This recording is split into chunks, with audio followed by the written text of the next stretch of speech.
Good evening, everyone, and welcome to the September 22nd, 2025 Committee of Council meeting. I'd like to call the meeting to order. And in the spirit of reconciliation, we acknowledge that the land upon which we gather is unceded Mi'kmaq territory. Epuic, Prince Edward Island, Mi'kmaq is covered by the historic treaties of peace and friendship. We pay our respects to the indigenous Mi'kmaq people who have occupied this island for over 12,000 years, past, present, and future. I'll call for an approval of the agenda as presented. Okay. Okay. Moved by Councillor by Ann and second by Councillor McFarland. Any additions, comments, or okay? Yeah. Can you turn on your mic, please? Acknowledge the Cardigan Clippers organization on one heck of a great season. We're at what's seen some of their teams win Island Championships, Atlantic Championships, and it's great to see that baseball's alive and well and going strong in Three Rivers and surrounding area. Yeah, definitely. I attended 2 of the games for the Provincials Atlantics in Cardigan that weekend. Okay, anything else? Okay, all in favor? Aye. Okay. 3 is disclosure of conflict of interest. Do we have anybody that is in a conflict of interest on anything on the agenda tonight? 4 is the adoption. Okay, nobody in conflict. We'll move on to 4, which is the adoption of minutes. 4.1 on page 3 is the approval of the 28th, 2025 Committee of Council meeting. And we did approve those, but I'll let John explain why we have to do them again. There was an error on the resolution related to the closed session. So the resolution wasn't captured and we brought it back for reapproval with the motion captured. Okay, so the motion is that the approval, I'm sorry, it's 28th. So the motion is to approve the July 28th, 2025 Committee of Council minutes. Needed moved by Councillor McFarland, second by Councillor Spin. Any comments on those minutes? Okay, all in favor? Aye. And 4.2 is the approval of the August 25th, 2025 Committee of Council meetings. Mover and a seconder, please. Councillor McDonald moved and second by Councillor Van Donkersgoed. Any comments on that set of minutes? Okay, all in favor? Aye. Okay. Number 5 we have is some business arising from the minutes. There's just a couple of things that Mr. Charlie Hicken spoke at the last meeting and he asked for some information to be compiled and sent to him. So that has been completed and Mr. Hicken received the email this afternoon. And I think you wanted to say something about the other? Okay. Regarding the 5 code of conduct complaints, one of them, the one against me, goes to council. You guys can deal with that. The other 4, we have 4 others. And since the complainant has indicated that an informal process is not applicable, that means we have to move to the formal process, which means we have to hire a third-party investigator to complete those investigations. So I did contact Municipal Affairs. They gave me the names of a couple of people. I reached out to them. One person is fully retired and they're not doing them anymore.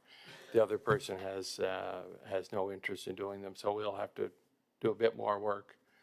There's someone I'm going to reach out to tomorrow, but we can't complete them until we have a third-party investigator that we'll have to hire, and will have to be appointed by council to do the conflicts, or not the conflicts, the code of conduct.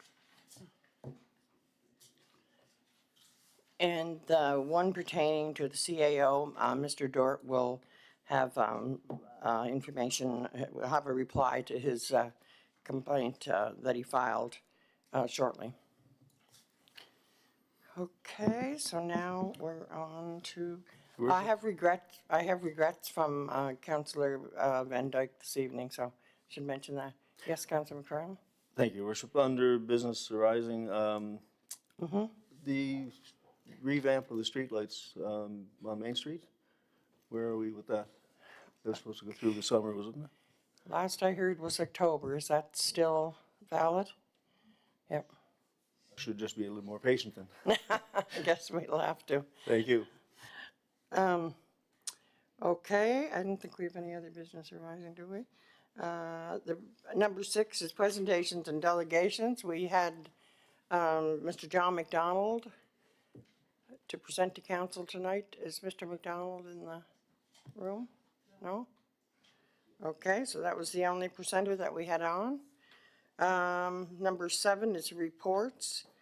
There's a report on page 7 from the Montague Waterfront Development Corporation. If you want to have a look at that, if we have any questions, we can send them off to them. I don't think the manager is going to be here tonight.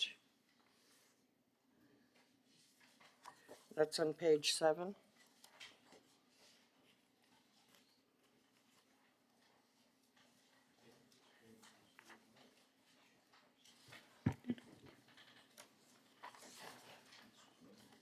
Any comments, questions? Wayne, go ahead. Yeah, just wondering, are they officially closed at the waterfront now? I don't think so. They probably on some reduced hours, maybe. No, okay. Thanks. Can I make a comment? Yeah, on- go ahead. So there was a note on the on a sewer situation at the waterfront. That actually was an issue at the lift station. It wasn't connected to the water. It impacted the station, but it was actually the lift station that was the problem. And the problem was resolved within about 30 minutes.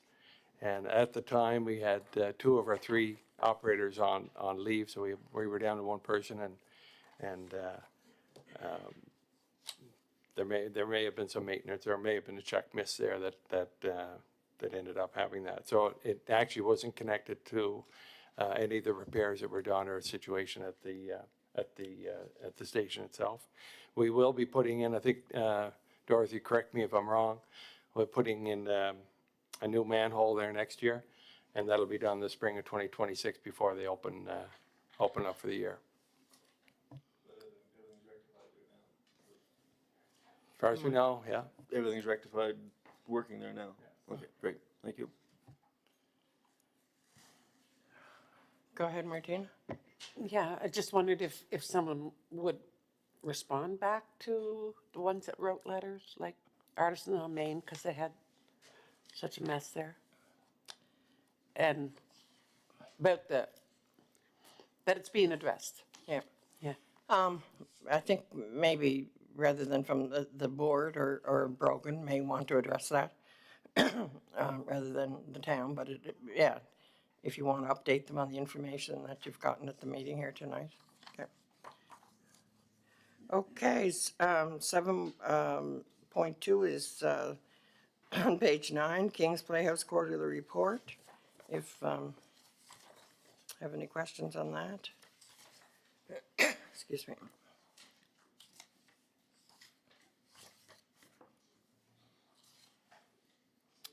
Don't know if you have anything to add to that, Cindy, or it's I don't know if I have too much to add. It's just that they have a busy time down there. With their new executive director, run into some things that were unforeseen down there with the previous executive director, and she's working very diligent to get things organized and revamped and things up to speed. I believe that they've been meeting with John and Don, and we're going to meet this week. Is it? We'll be meeting Thursday at 4 o'clock. Thursday at 4, wonderful. But she's doing a wonderful job down there, and I'm really glad she's on board because she's a little spitfire and she knows what she's doing. So great things happening for the King's Playhouse. We're hoping.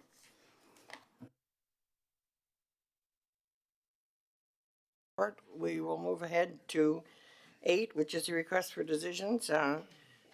Excuse me, 8.1 is the request for decision 25-31, application for active transportation funding. And I will ask Dorothy to take over that request. Thank you, Your Worship.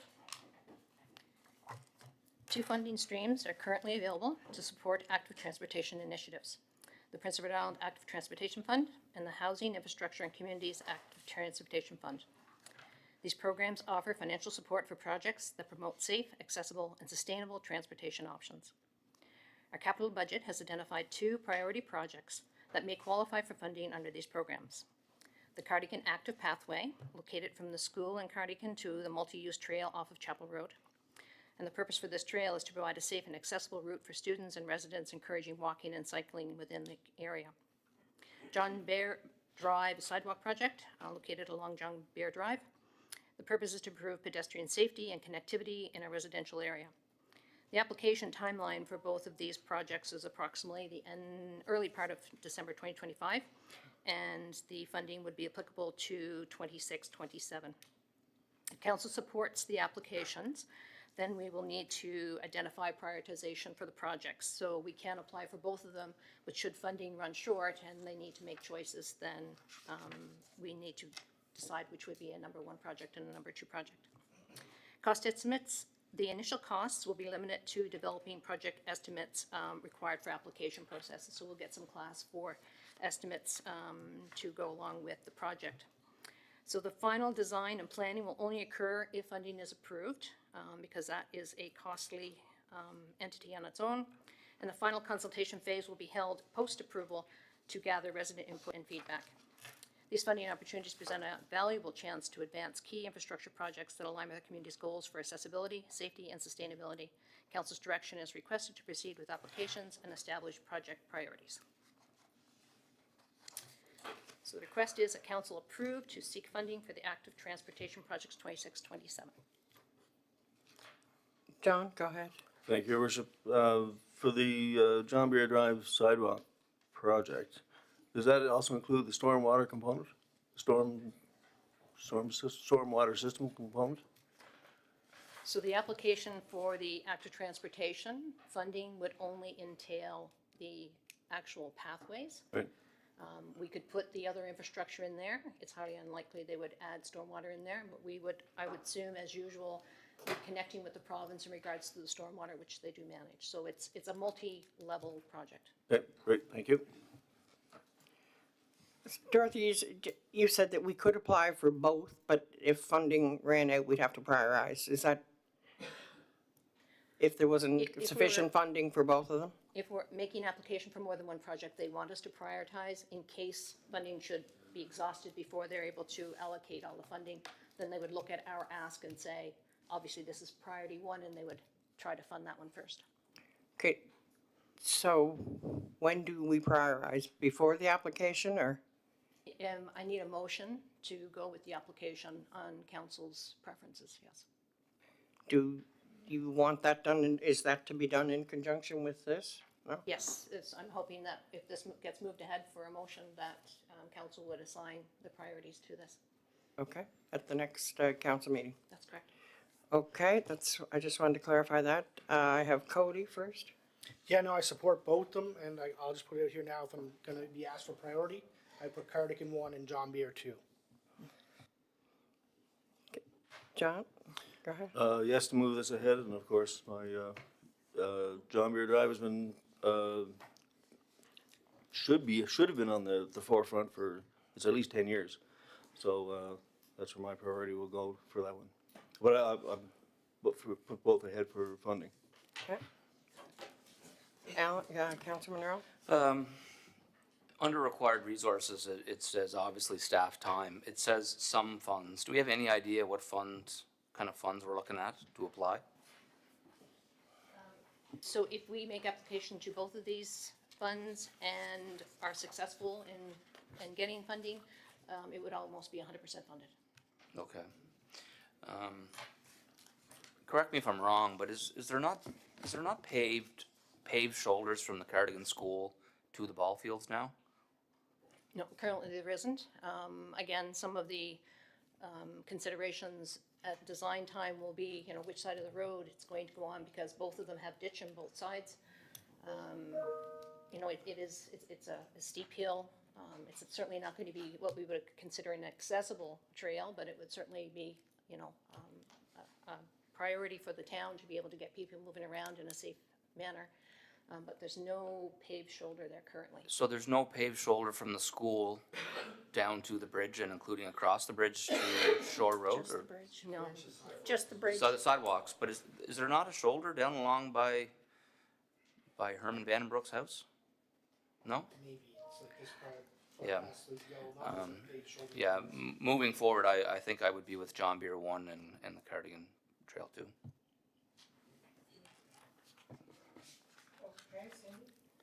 Thank you, Your Worship. I would prioritize Cardigan. We were at a meeting there not too long ago, Dorothy and I, and they brought up a lot of concerns that they have for the younger families that are there now and the kids going to school and some of the activities that are happening there. They thought this well through. They're very committed to doing whatever they can do to help see this happen as far as fundraising and everything. And so I prioritize Cardigan and then John Beer second. Thank you. Okay, we ready to move this ahead? Okay. Do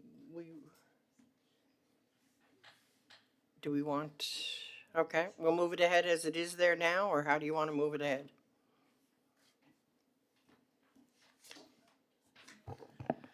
Does the motion at council does the motion require us to have priority at council, next council meeting? I'm thinking it does.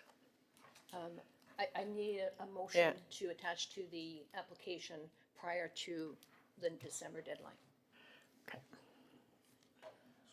So we'll have to give that direction to Dorothy at the next council meeting.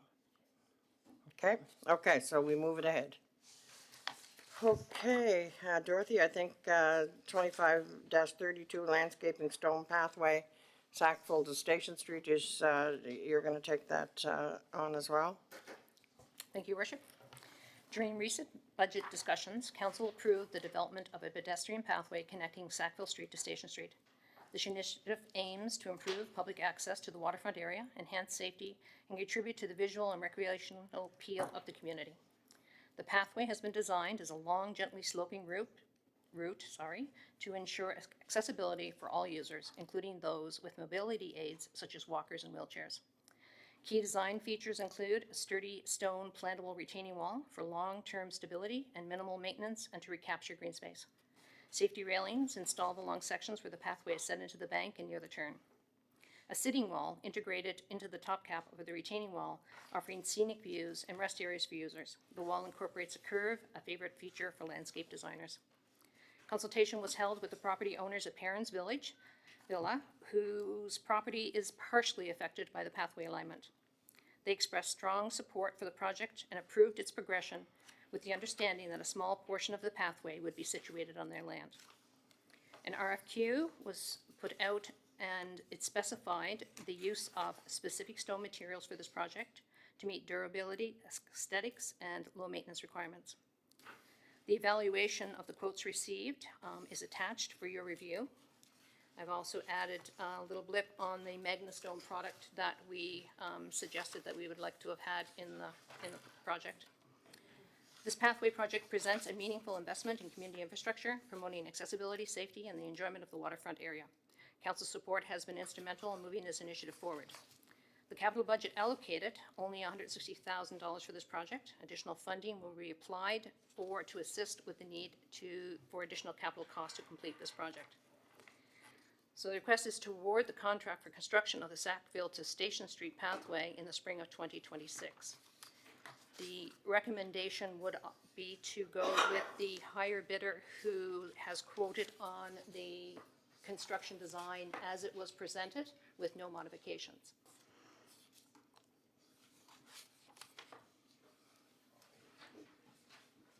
Okay, questions, comments on this decision?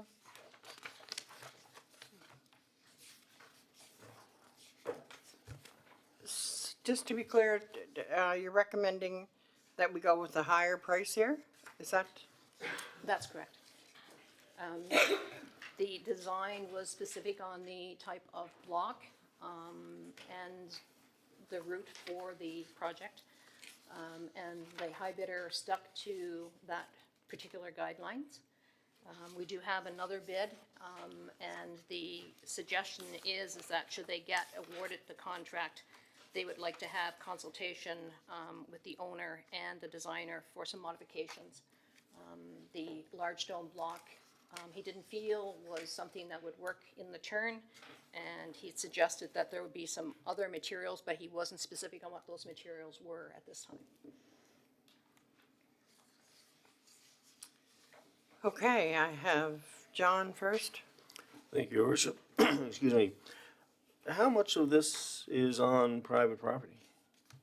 Is it just what's in front of parents? At the top of the bank, as you come from their parking lot down, there might be, 20 feet or so as it descends down the bank. It comes from their parking lot down, and then it goes along the face of the building where their steps are. Yeah. But everything below that would be ours. Oh, the area below, even in front of parents is belongs to the town? Yes. So they're, okay, it's just at the start. Okay, great. Thank you.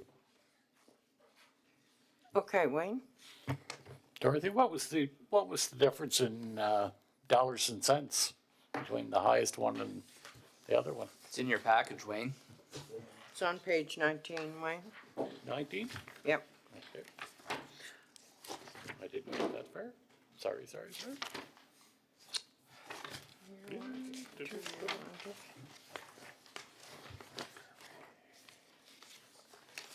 Okay, questions? Wayne, does that answer your question now? It's on page 19 of the package. Sure. Okay. Okay, any more questions or? So, I guess, which do we want to move ahead here? Do we want to move ahead Can we not move both ahead till next week? And make the decision then? we can move it ahead. That's what I prefer to do. Okay, So when we vote on it, it's final. Yeah. okay, So move the project ahead without determining. Yeah. okay, we'll move it ahead then. So we've got some decisions for next week. 8.3 is request for decision 25-33, snow and ice control, Cavendish Wellness Center, 2025-26. And Dorothy, that is also something you were looking after? Thank you, Worship. The Cavendish Wellness Center currently does not have an agreement for snow and ice control for the upcoming season. An RFQ was issued requesting quotes for snow and ice control for the Cavendish Farms Wellness Center parking lot, the service road around the Wellness Center, the Sullivan Lane entrance, and the EV charger area. The following quotes were received. Kings County Construction for $15,975 plus HST, Kings Enterprises for $18,000 plus HST, Morley and Year Limited for $19,333 plus HST, and David Hines for $29,800 plus HST. The request is to award the contract for snow and ice control for the 2025-26 season. Okay, comments on this? Go ahead, Alan. So there's no, we've had a pretty easy winter the last few winters. If we have a 2015, is there overages in the contract? So when we took over the Wellness Center last year, they hadn't had a signed agreement with the current contractor, and there was very little time to try and deal with things, and so he just took it over, maintaining his price that he had offered the Wellness Center board the previous year. So this is the first contract that we've actually put out for this service. So back to my question, is there any extra allowed for overages in the contract? Like it's so many centimeters? It's just a straight contract for the year, so it doesn't matter if there's 50 centimeters or 500 centimeters. Okay, thank you. Yes, okay. Yeah, usually they're set like from date to date is how we used to deal with them. Who was the provider last year? Was, okay. Okay.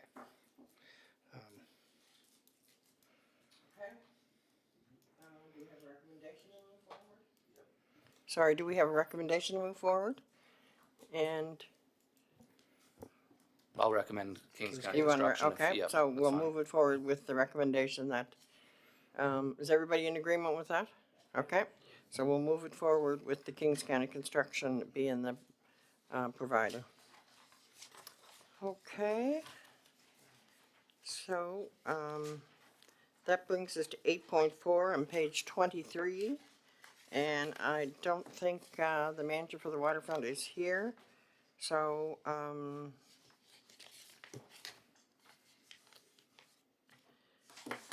Martina, would you like to go present this on behalf of the waterfront since you're on the board? Request for decision.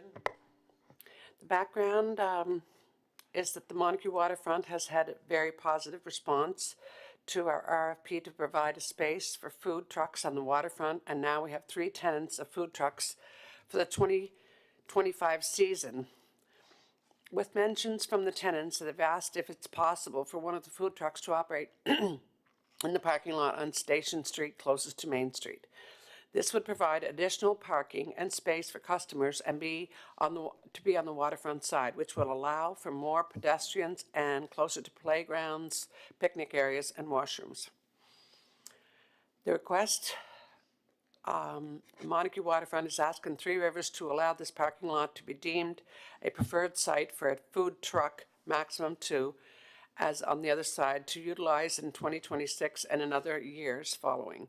If they are granted a Three Rivers food truck vendor permit and have, if they are granted a Three Rivers food vendor permit and have received other permitting and application processes successfully, and to create a rental agreement with the Montague Waterfront Development area for this space. I might add here that this is more coming from the request of the food truck vendors, not so much a waterfront development request. But where does the town stand on it is the question. Okay, John McFarland is first. Thank you, Your Worship. The events at the waterfront, are, especially for the summer days, they're getting more and more, and that area was used last year for the inflatables. So I think we should reserve that for those purposes. So I'm not interested in moving this forward. Okay, Councilor Rowe? Yeah, I'm in favor of leaving the food trucks on the side of the river where we allow them now. I see a lot of possibilities on their side of the waterfront, and aesthetically speaking, I think they're good where they're at. Okay, Wayne? Do we not have it that we're only allowed 2 food trucks down there? Not anything that I know of that said that. I'm not a big food truck fan, period, because I mean, they're taking many of dollars from our people that have a business in the town, and they pay taxes, and the other fellows just come and go when they want, so I'm not in favor of a food truck. Okay. Anybody else? Any other comments? I also think that in our capital budget for, I'm not sure which year, do you want to speak that we have a project? Yeah, so Yeah. staff didn't have comments in the request for decision because it came in as a PDF. It was really difficult to put, it's actually in a format we couldn't add comments into. But when we talked about this at the staff level, we thought that the parking lot, we wouldn't want to lose some of that parking close to the playground, that they're probably more appropriate on the south side of the bridge. We also talked about that we have approval for wooden huts that we can put in at some point, and we need to think about a plan on how we could move that forward, whether it's managed by the town, managed by the waterfront. But we do have our capital budget for next year does indicate that there's money there for small food type huts that you would see in other areas like Halifax or Charlottetown or some areas that you can do the multicolored and have them as a more attractive option.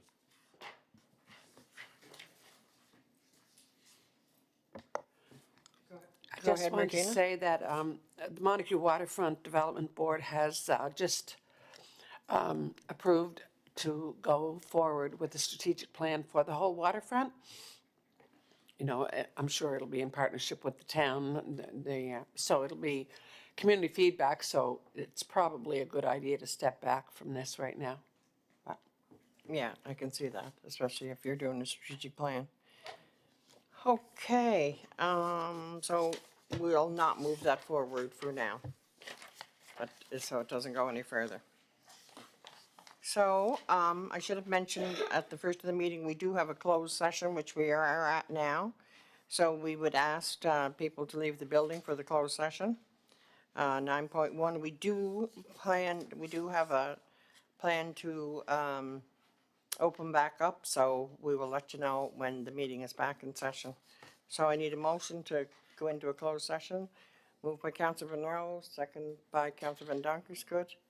And we will ask everybody to leave the building for the closed session.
Okay, I need a motion to adjourn the regular committee of council meeting. Moved by Councilor Monroe, second by Councilor Spin. Okay, all in favor?